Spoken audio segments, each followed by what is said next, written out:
Hello, it's Matt for Sound on Sound magazine. It's the final day of the NAMM Show 2020, and I'm here on the Roli stand. We're looking at the Lumi controller keyboard, which was launched last year. It's a fantastic keyboard for learners, and there are a lot of features that help people learning the keyboard.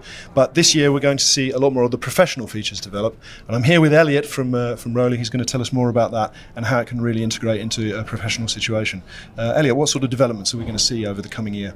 Yeah, so as you mentioned, last year was very much focused around the Kickstarter, around sort of the learning experience for Lumi, and we have the Lumi music app as well to go as long with it. But at the end of the day, Lumi is a block. Sure. And last year, in parallel to all the Kickstarter developments, we spent a lot of time sort of rethinking about the blocked ecosystem and sort of our whole hardware ecosystem on desktop and in the plugin environment. And we launched Roli Studio Player and Roli Studio Drums, which really incorporated all the great things of the keyboard block, the light pad, our control blocks together, and really created a environment where you can extend your instrument both from the hardware and through the software. Yeah. And so, because it is a block, like I mentioned, we wanted to sort of take all that great stuff we've done in Roli Studio Player and apply that to the Lumi keyboard as well. Right. Okay. And so, as you can see here, we have Roli Studio Player connected to with Lumi connected to it via Ableton Live. Sure.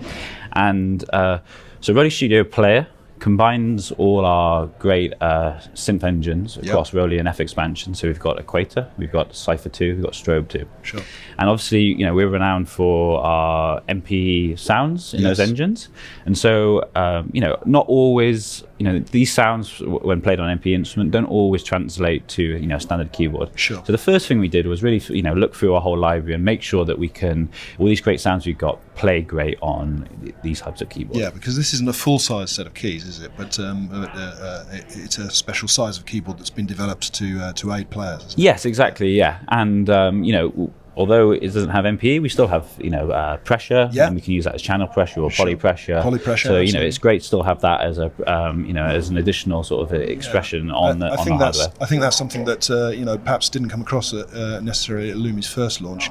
People see the light up keys and think, it's an educational instrument, but it has obviously so many applications in the studio and for professional use. Exactly. Yeah. That's what's developing now. Yeah, and so first thing is the library. We've made sure that we sort of in par with the library we offer for all our other blocks with MP sounds. We are now offering that for Lumi as well. Sure. And the features around Roli Studio Player really allow you to sort of tweak and personalize those sounds and assist you in sort of creating music really and creating great things. So the first thing is obviously macro controls for every preset. Have 3 faders and XY pad. We then move on to sort of some of the assisted features, or these are at the end of the day MIDI effects, but we've sort of taken them a bit further to sort of really suit the sort of blocks ecosystem.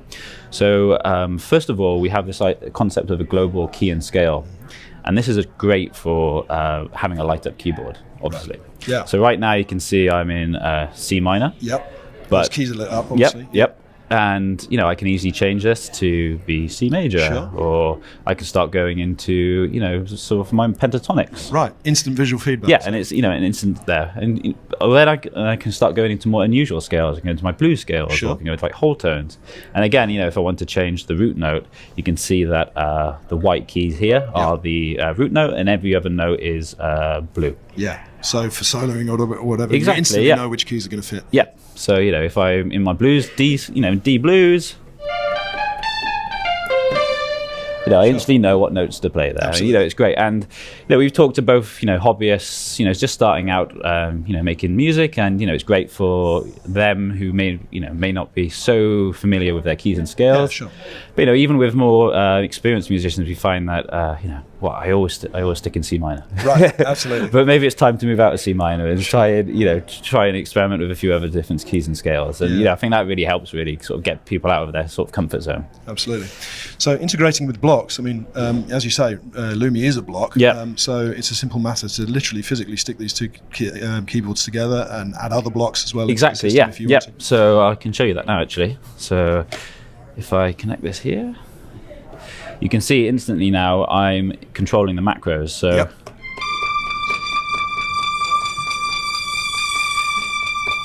to have instant control and start, Sure. again, like I said, mentioned, it's all about extending sort of the instrument. Yep. And instantly when I connect that, we have this sort of back-end communication Sure. from the plugin to the hardware that allows us to sort of map and connect all these different and update all the hardware. So the plugin is instantly aware that the block has been connected. Exactly. Yeah, You can see here, we've got showing me that I've got 2 blocks connected there. And so this, moving on to sort of the second feature. So if I connect the live block to this Sure. as well now, what I can do is I can enable the smart chords. Mm-hmm. And we've played around with MIDI effects for chords before, and often it's just okay. Let's play major triads. Let's play minor triads. But because we've got this concept of a global key and scale, we can actually completely map that. I can just go, okay, I want triads. Actually, let's do it on the hardware. So I can move to the that, and I can now set it to triads for the root note. And now let me go back to sort of minor. I'm in D minor still. You can see here that it's going to play me D minor for the root note there. Sure. But if I go to the C, I'm going to have a C major there. Sure. So it's really following the scales. And with this, I can change the extension. So, I could go from triads to 6th to 7th, all the way to 11th if I want to, like that. Next part of it is and also the great thing about this is you see these chords directly on the hardware as well. Absolutely. So again, it's a great visual tool for assisting you, and I think you sort of could get a bit more familiar with these keys and scales. Okay, next bit is I think this is really creates a great performance tool as well, because you get a lot of this feedback coming back onto the hardware. And so we have this, we've introduced this arpeggiator, which is a bit more than an arpeggiator. Although we call it an ARP, it's actually more of like a Euclid generator. Okay, yep. So, and this really allows you to create more complex patterns and rhythms than just your standard arpeggiator. Yeah. And actually we have just up, down then, yeah, and we sort of have this 3 layers to it as well, so you can have like bass notes doing a different rhythm to the sort of the lead line. Sure. So again, like as you can see here, if I leave it hold now, you can see that these are playing all, because I've got the smart chords enabled as well. Sure. It's playing all the notes from that smart chord, feeding that into the ARP, and again you can see this directly on the hardware. And again I can just instantly start playing with these. Yep.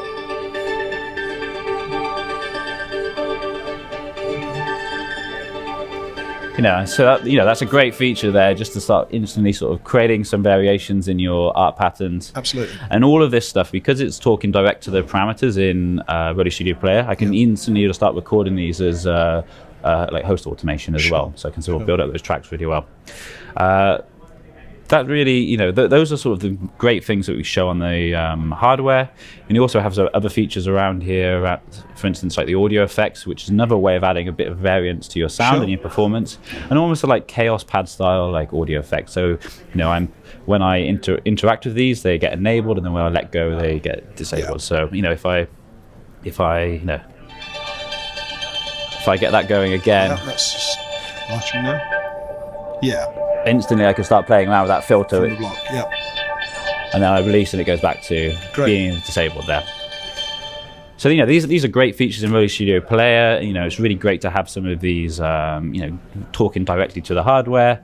Really these two things together really bring out sort of the great features of Lumi and the illuminated keys.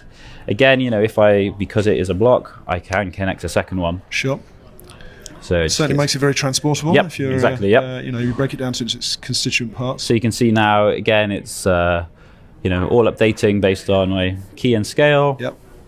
And again, if I do a more complex art pattern where maybe I have a few more octaves, again you can see this all going up the hardware now as well. So you can really extend it all the way up. It's instantly become part of the same system, being recognised by the plugin. Yep. And the other great thing about this is we also introduced Roli Studio drums last year. And that's great for sort of introducing sort of 5D variations on the light pad. But we also want to make sure that works for Lumi as well. So we can go to the drum plugin here, and instantly now the colours of the pads map to the hardware as well. Each key a different drum, each colour a different drum. Yep. Oh, let's move. Sorry, I haven't got the record enabled. Got the wrong one. You've mapped that, yep.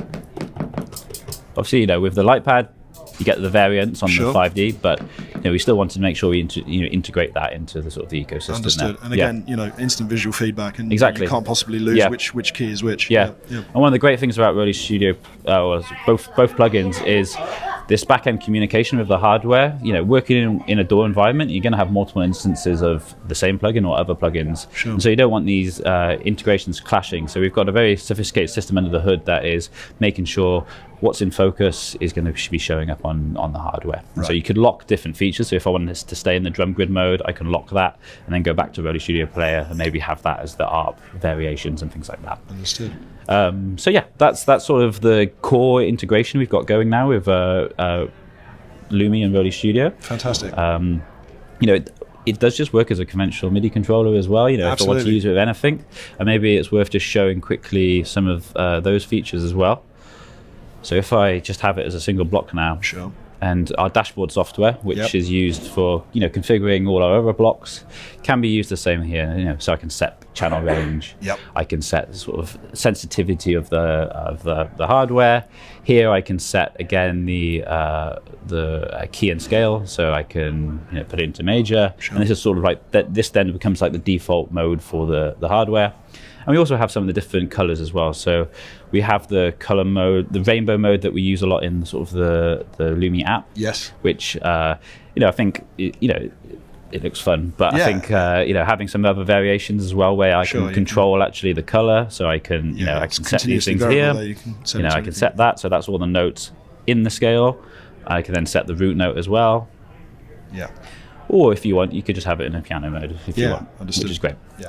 And here I could change between channel pressure and poly aftertouch. So Sure. given that variations, depending on what DAW I'm using, Yeah. depending on what plugin I'm using, I could start integrating. What instrument it you're there. addressing? Yeah. Yeah, absolutely. It's a very flexible system. We're just scratching the surface, really. Yeah. Thanks very much for taking us through it, Elliot. No worries. The important thing is Lumi is due to be available very soon, I understand. March? Yeah, we sometime? are sort of Ramping up to it?